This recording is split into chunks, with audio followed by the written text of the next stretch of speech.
कहानी मर्मवेधक एक कहानी रही है। बात एवी है कि एक भाई कोई देव ने मानता था।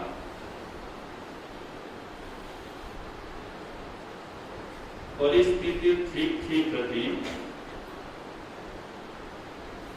पण देवनी उपासना વધુ समय સુધી करता था। वर्षों वीत्या,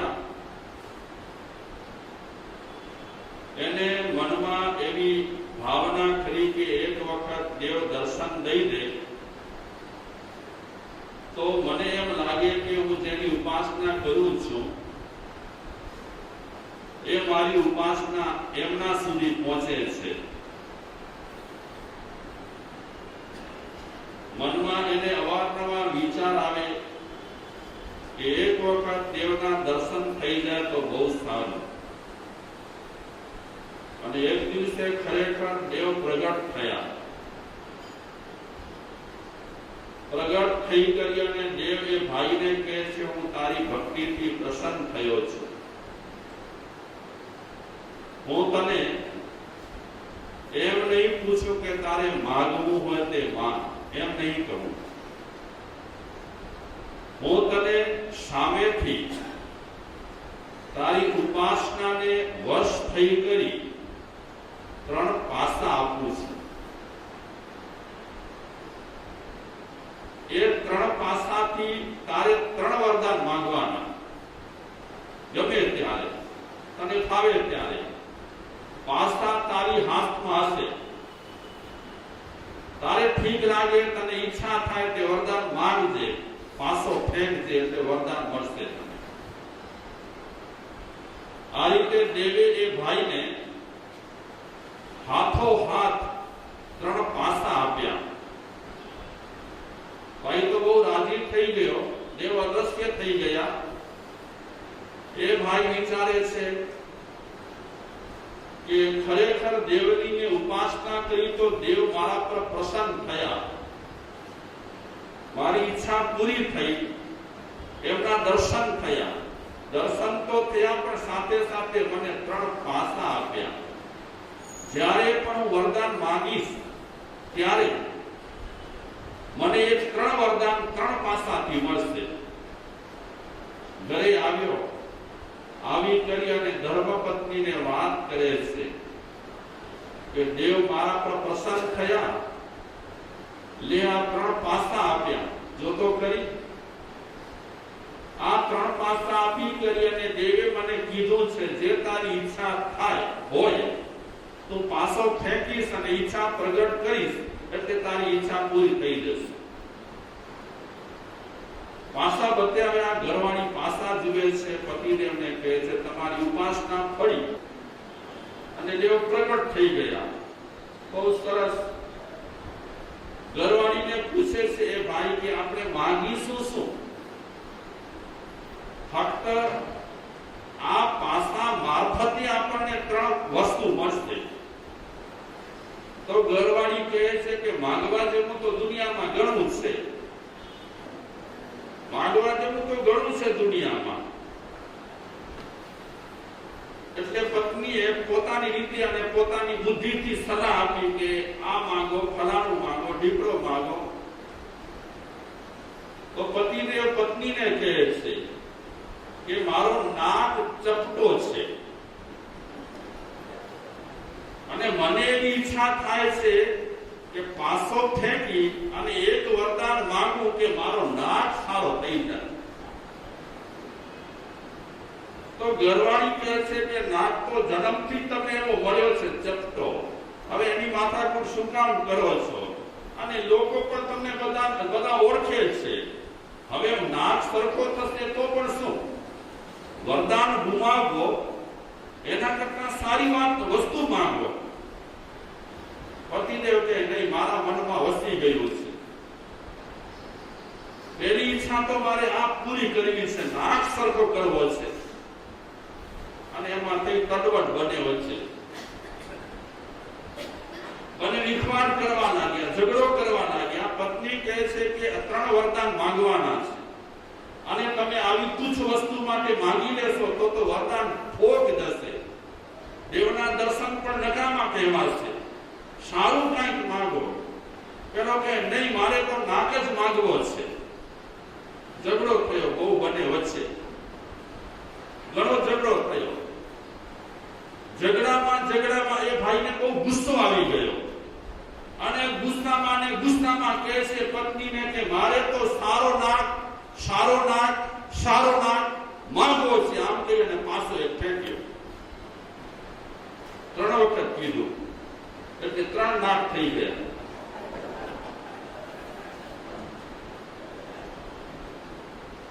વરદાન પ્રમાણે એને જે માંગ્યું તે મળ્યું, પણ નાક 3 થઈ ગયા. પત્ની કે અરીસામાં જરા મોઢું જોઈ લો. એના કરતા તો જે ચપટું નાક હતું ને એનાથી તમે શોભતા હતા. આ 3 નાક લઈને તમે ગામમાં ફરશો કેમ? હવે બહુ ખરાબ લાગો છો તમે, એકદમ ખરાબ લાગો છો. પણ એ અરીસામાં જોયો તો એને વાત સાચી લાગી. કુદરતે જે ગોઠવણી કરી છે ને બરાબર કરી છે. હવે માની લો કે અત્યારે 4-5 આપણી આંખો રેડી હોય તો બેકાર લાગે. કુદરતે જે આપ્યું છે, જેવું આપ્યું છે, જેટલું આપ્યું છે, બધું વ્યવસ્થિત આપ્યું છે. હવે 1-2 મોઢા રેલા હોય, એક તો છે જ, એમાં વળી 2 મોઢા હોય તો 3 મોઢે વાત કેમ થાય? મજા ના આવે. આ તો રાવણની વાત છે કે એને 10 માથા મળ્યા હતા, પણ આપણી બુદ્ધિથી વિચારીએ તો 10 માથા હોય જ કેમ? તો જૈન રામાયણમાં રાવણ માટે પણ કીધું છે કે માથો તો એનો એક જ હતો, શિર એનો એક જ હતો. દશાનન કહેવાતો હતો એનું કારણ તો બીજું કંઈ બતાવ્યું છે કે એવો કોઈ કે હાર પહેર્યો હતો, એ હારના કારણે માથા એના એ રીતે દેખાતા હતા, માટે દશાનન કહેવાયો. 10 માથાવાળો માનવી નથી ભૂતકાળમાં થયો, નથી વર્તમાનકાળમાં, નહીં વર્તમાનકાળમાં થઈ રહ્યો છે, નથી ભૂતકાળમાં થવાનો. જે કુદરત આપે છે અને જે કુદરતની વ્યવસ્થા રહી છે, જો કે ક્યારેક કુદરત પણ આપણને અચંબો થાય એવું કરતી હોય છે. કુદરત આપણે ઘણી વખત એવા દાખલા વાંચીએ છીએ કે હમણાં આપે પણ પેપરમાં વાંચ્યો હશે કે એક દીકરીના 2 માથા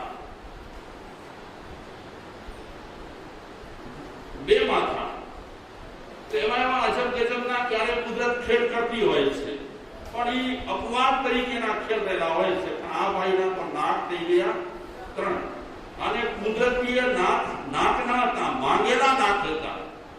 તો ઘરવાળી કચવાટ સાથે પતિદેવને કહેવા લાગી કે આ 3 નાક જો તમારા હશે તો હું તમારી સાથે ક્યારે ફરવા બગીચામાં ચાલવાની નથી. બેકાર લાગો છો, સામ નકામા લાગો છો. પેલો ભાઈ પણ અરીસામાં જોઈને એને પણ ખ્યાલ આવ્યો કે બિલકુલ સાચી વાત છે. ચપટો નાક હતો ત્યારે જે મારા મોઢાની શોભા હતી, મારા મુખની જે શોભા હતી, એ આ 3 નાક થયા પછી મારા મુખની શોભા નથી. હવે આ નાક પણ છે એ કામના તો નથી. એટલે પત્નીના કહેવાથી અને પોતાને પણ ઠીક લાગ્યું એટલે બીજો પાસો ફેંકી કરી અને કહે છે આ નાક મને ન જોઈએ, આ નાક મને ન જોઈએ. પાસો ફેંક્યો અને 3 નાક ઉડી ગયા.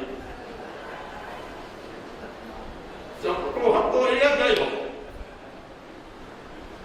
આ બીજો પાસો નકામો થઈ ગયો. પત્ની કહે છે આ ગડબડ તમે શું કરી? હતો નાક એ પણ ગયો, હવે તો સાવ તમે ખરાબ લાગો છો. પેલા ભાઈએ પણ અરીસામાં જોયું કે બિલકુલ નાક જ નથી. હવે તો હવે ફરજિયાત ત્રીજો પાસો એને ફેંકવો પડશે અને ત્રીજો પાસો ફેંકી કરી અને કહે છે કે મારો જેવો પેલા નાક હતો તેવો નાક આવી જા. આવી ગયો, પાસો ફેંક્યો. એટલે શું ફાયદો થયો એને? આપણે વાત એ કરવા માંગીએ છીએ કે એને ફાયદો શું થયો? દેવ પ્રસન્ન થયા, 3 પાસાને ભેટ આપ્યા, પણ એ 3 પાસા ભેટ આપ્યા પછી એને મેળવ્યું શું? શું મેળવ્યું? કાંઈ જ મેળવ્યું નહીં. અવસર એને મળ્યો હતો, પણ અવસર એમને એમ એને ખોયો.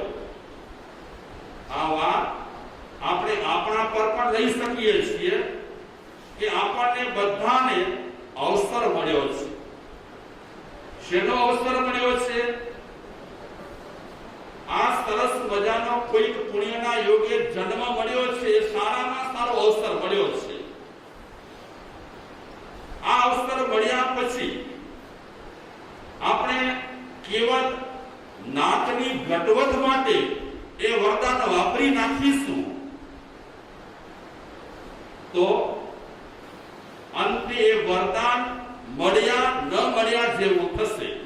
અવસર સરસ મળ્યો છે, એને જો લાભ ઉઠાવ્યો હોત, એ ભાઈએ જો લાભ ઉઠાવ્યો હોત આ અવસરનો, આ વરદાનનો, ત્રણે વરદાનનો સરસમાં સરસ ઉપયોગ કરી શકત, જિંદગી પણ આબાદ બનાવી શકત અને સુખ સુવિધા વચ્ચે એ જીવી શકત, પણ એ કાંઈ કરી શક્યો નહીં. હવે એના માટે શું બચ્યું? વરદાન ગયા તો બચ્યું શું એના માટે? શું બચ્યું ભાગ્યશાળી? હવે એના માટે બચ્યું પસ્તાવો, અફસોસ. આવું ના કર્યું હોત તો, આવું ના કર્યું હોત તો હવે જિંદગી ભર સુધી એને આ વાત યાદ કરીને પસ્તાવા સિવાય કાંઈ બચ્યું નથી.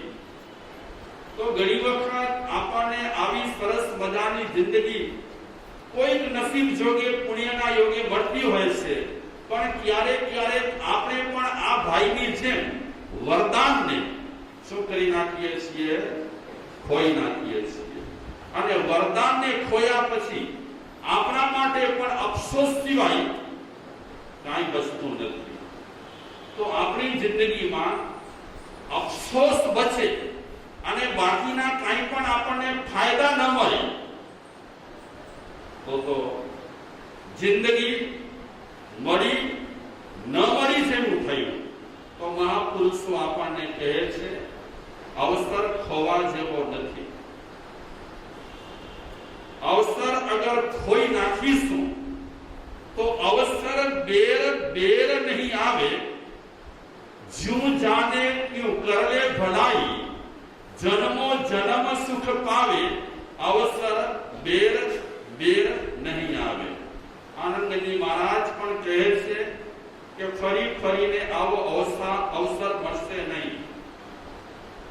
કોઈક પુણ્ય યોગીથી આપણને મનુષ્ય અવતાર મળ્યો છે. આ મનુષ્ય અવતાર મળ્યા પછી આ અવતારને યોગ્ય આપણે કાંઈ કાર્યવાહી કરીશું તો અવતાર આપણો સફળ થશે અને ધન્ય બનશે.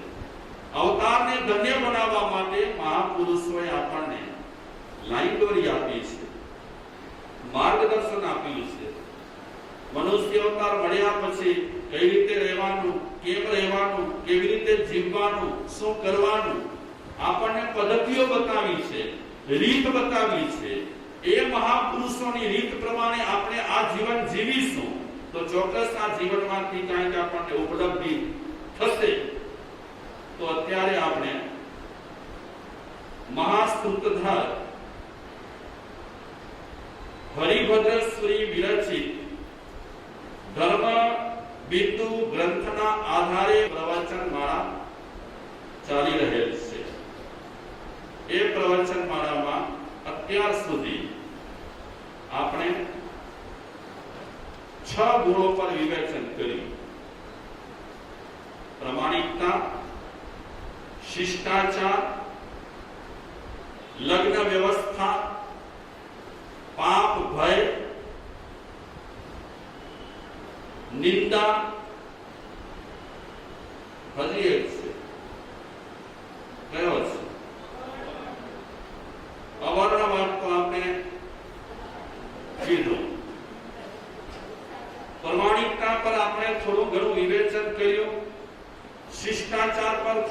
વિવેચન કર્યું. ત્રીજો મુદ્દો કયો હતો? પ્રસિદ્ધ દેશાચાર.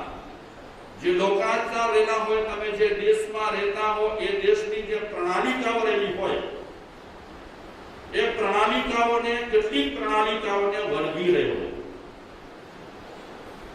એ રીતે આપણે 6 ગુણ પર વિવેચન કર્યું. આજે આપણે 7મા ગુણ પર વિવેચન કરીશું. મહાપુરુષો કેટલી દીર્ઘદ્રષ્ટિ વાપરી કરી આપણા જીવનમાં સુખ શાંતિ રહે એટલા માટે બારીકાઈથી નિરીક્ષણ કરી અને કેટલીક પદ્ધતિઓ બતાવી અને એ પદ્ધતિઓને માર્ગાનુસારી એવું નામ આપ્યું. માનવતા એવું નામ આપ્યું, માણસાઈ એવું નામ આપ્યું.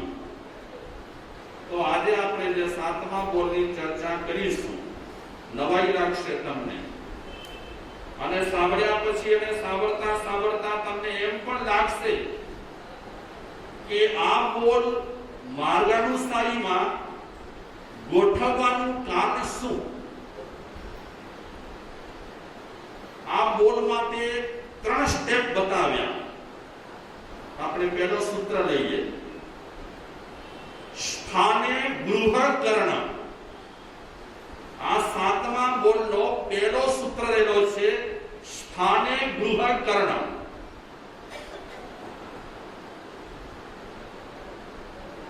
ઘર ગ્રહસ્થ માટે જરૂરી છે. સાધુ માટે શબ્દ વપરાય છે અણઘાર, એટલે ઘર વિનાના. સાધુ ઘર વિનાના શોભે. ગ્રહસ્થ ઘર હોય તો સારું લાગે. તો ગ્રહસ્થ માટે શબ્દ વાપર્યો આઘાત, સાધુ માટે શબ્દ વાપર્યો અણઘાર. સાધુ તો ચલતા ભલા. ચોમાસું પૂરું થાય, 4 મહિનાના સ્થિરવાસ પછી જો તબિયત બરાબર હોય અને અનુકૂળતા રહેલી હોય તો સાધુ સંતો તાત્કાલિક વિહાર શરૂ કરી દે.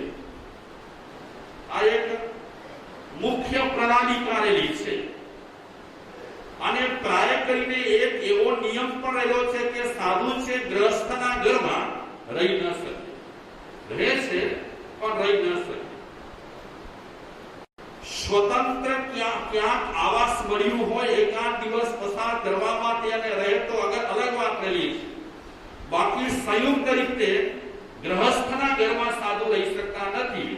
રહે છે એ શું છે? હકીકતમાં ગ્રહસ્થના ઘરે રહે છે એ સારું નથી, પણ ગમે તે કારણસર એ રહે છે. ઠીક છે. વાત આપણે વાત કરવા માંગીએ છીએ ઘરની.